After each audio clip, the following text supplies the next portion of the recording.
ఏదో దారిన భారతీయ జనతా పార్టీని రాకుండా చేయాలని చెప్పి ఈ ప్రజా తీర్పును పక్కకు పెట్టి కుట్రలతో గెలవాలని చెప్పి అడ్డుకోవాలని చెప్పి ఇలా వాళ్ళు ప్రయత్నం చేశారు. చాలా మంది ప్రయత్నం చేశారు. అన్ని పార్టీలు ఒకటేనాయి. Congress party, MIM party, BRS party అందరూ ఒకటే నడిచాడు. అధికార దుర్వినియోగం, మా చేతిలో అధికారం ఉంది, భారతీయ జనతా పార్టీకి 30 గెలిచినా ఇండిపెండెంట్ సపోర్ట్ ఉన్నా కూడా ఏదో రకంగా మభ్యపెట్టి బెదిరించి కాకుండా చేస్తామని చెప్పి 2 రోజుల పాటు రాష్ట్ర ముఖ్యమంత్రి గారి దగ్గర నుంచి మంత్రుల వరకు, ఎమ్మెల్యేల వరకు కూడా అందరూ ఒకటే. ఈ పార్టీ ఆ పార్టీ అని కాకుండా భారతీయ జనతా పార్టీ తప్ప మిగతా పార్టీలన్నీ ఒకటై 2 రోజుల పాటు మమ్మల్ని ఏ విధంగా అడ్డుకునే ప్రయత్నం చేసిండ్రో ఇలా తెలంగాణ రాష్ట్ర ప్రజలు చూశారు, కరీంనగర్ ప్రజలు చూశారు. కరీంనగర్ ప్రజల చర్చ ఒకటి, రేపు మేము గెలిపించినాం 30 మందిని భారతీయ జనతా పార్టీ అభ్యర్థులను గెలిపిస్తే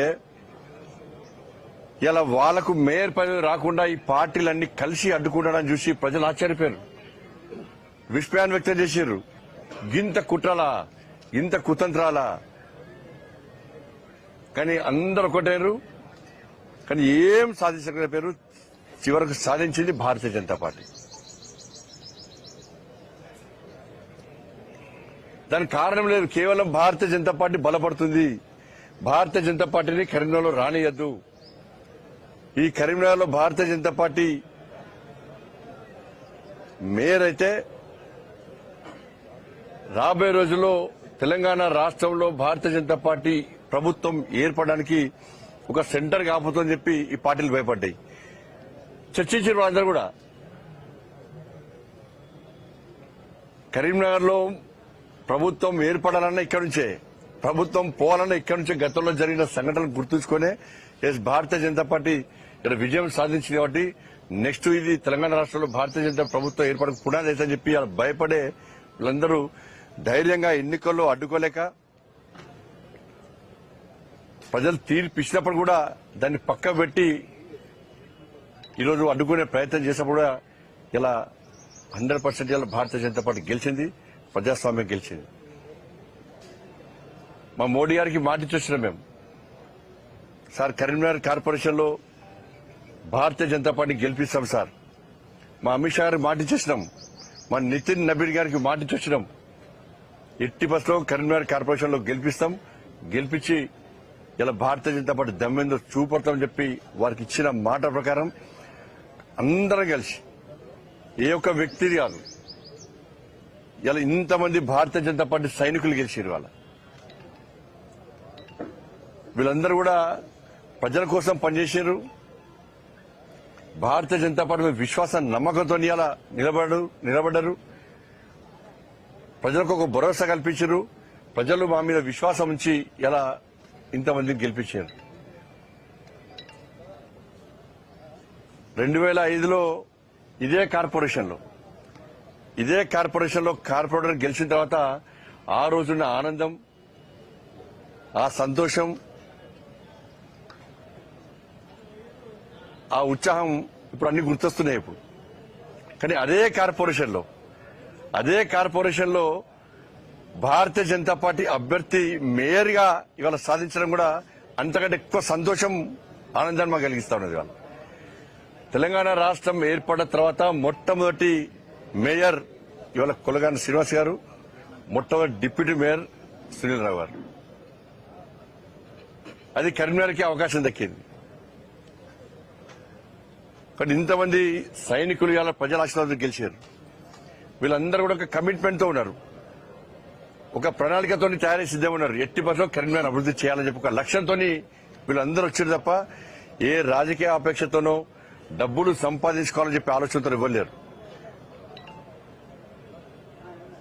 ఇలా ఎలాంటి అవినీతికి ఆస్కారం ఇవ్వకుండా,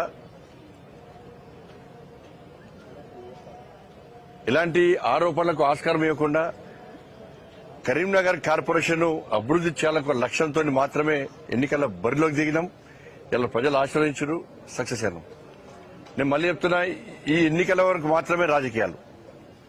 ఎన్నికల తర్వాత రాజకీయాలను తగ్గించి అభివృద్ధి ఎజెండాగా ముందుకు సాగాల్సిన అవసరం ఉంది. అన్ని పార్టీలు కలిసి రావాల్సిన అవసరం ఉంది. రాష్ట్ర ప్రభుత్వం నిధులు ఇవ్వాల్సిందే, కేంద్రం నుంచి నిధులు మేము తీసుకొని రావాల్సిందే. మన స్మార్ట్ సిటీ అభివృద్ధి అనేది కేంద్ర ప్రభుత్వ నిధులతో ఉన్న విషయాన్ని ప్రజలు గమనించారు. ఇవాళ సరే, గతంలో చాలా మంది అనేక రకాలుగా మేం తెస్తాం రాష్ట్ర ప్రభుత్వం చాలా మంది చెప్పుకునేదాళ్ళు.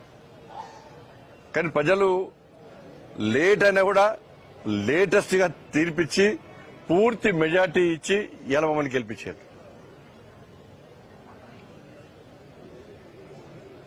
అంటే రాబోయే రోజుల్లో కూడా తప్పకుండా కన్వేర్ అభివృద్ధికి సహకరిస్తాం, నిధులు తీసుకొస్తాం. కార్పొరేటర్లు అందరం పోయి మా గౌరవ కార్పొరేటర్లు మేయర్ గారి నేతృత్వంలో, మా డిప్యూటీ మేయర్ గారి నేతృత్వంలో అందరం పోయి కేంద్ర మంత్రులను కలుస్తాం, రాష్ట్ర ప్రభుత్వాన్ని కలుస్తాం. అందరూ కూడా కలిసి నిధులు ఇవ్వాల్సిన అవసరం ఉంది. ఇది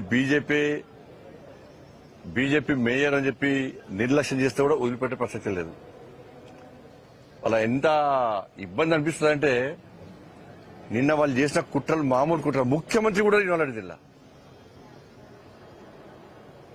టీవీలు చూసినాం, మేము సోషల్ మీడియా చూసినాం. అయిపోయింది, బీజేపీ కణం అయిపోయింది అన్నారు.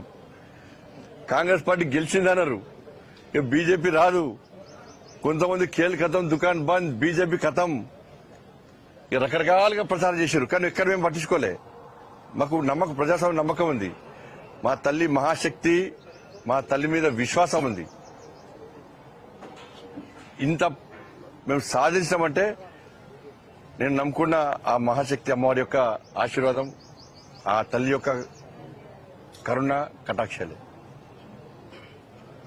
ఇలా వేములవాడ రాజన్న ఆశీర్వాదం గాని, కొండగట్టు అంజన ఆశీర్వాదం గాని, పాత బస్తీ భాగ్యలక్ష్మి తల్లి అనుగ్రహం గాని,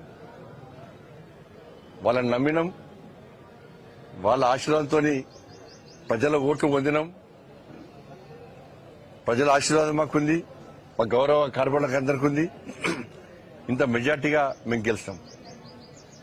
కానీ దీన్ని కాంగ్రెస్, బీఆర్ఎస్, ఎంఐఎం పార్టీలు ఎందుకు గుర్తించకపోయినాయి? అన్ని పార్టీలు కలవడానికి కారణం ఏదో ఉండాలి. స్పష్టం చేయాల్సిన అవసరం ఉంది. మీరు అందరు కలిసి మీరు సాధించింది ఏంది? బయటికి వచ్చి ఊకదంపుడు ఉపన్యాసాలు ఇచ్చి ప్రజాస్వామ్యాన్ని కాపాడాలి, రాజ్యాంగాన్ని చేతిలో పట్టుకొని తిరిగే కాంగ్రెస్ పార్టీ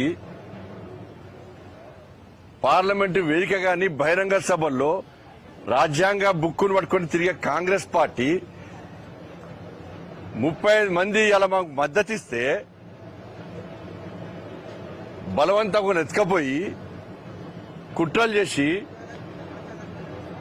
ఫామ్ హౌస్ లో వేదికగా, హోటల్లో వేదికగా మీరు అందరు కలిసి కుట్రలు చేయడానికి కారణం మీద ఒక కారణం చెప్పండి. మీరు ఎవరి మీద కోపం మీకు? మీరు గెలిచింది 14 సీట్లు. ఈ బడబాయి చోటబాయి గెలిచింది 3 సీట్లు.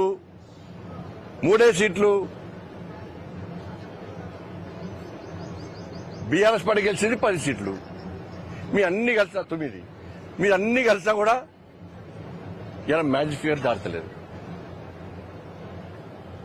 మరి దేన్ని నమ్ముకొని మీరు మమ్మల్ని రాకుండా అడ్డుకునే ప్రయత్నం చేశారు?